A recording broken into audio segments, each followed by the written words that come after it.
So 80. Unsay mo ikasulti dire 80? It's really beautiful and the water is crystal clear. Yeah, crystal clear. Like a crystal. You can say that. Yeah. Ikaw dong, unsay mo ikasulti? Chada. Ikaw Bibong. Inday Bibong, ha? So, mo ni sila ang mga kauban, si Maricel, si Inen, Merry Christmas. Hello.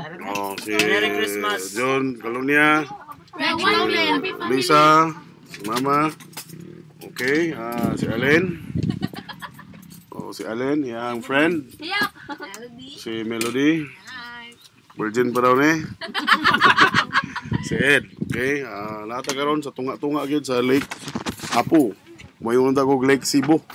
Sa kwan mo itong Lake Cebu, sa General Santos mo to. So, nata sa Lake Apo, diri sa Bukidnon. Nice kayo nga lugar. Nice kayo.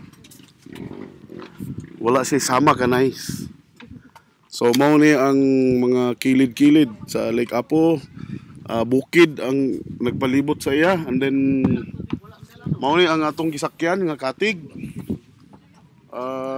Mura siya og naa siya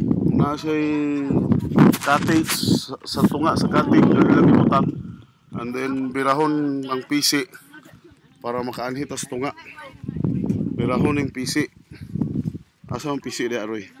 Nara ang pisi. So mao ni ang katig 500 daw diri overnight. Diri ra mo sa katig, kamo na bahala kung adto ba mo sa daplin o diri ra mo mga tulog sa tunga-tunga. So, diri mo mga tulog sa tunga-tunga. Pagkuhan mo. Muna ang palibot sa Lake Apo.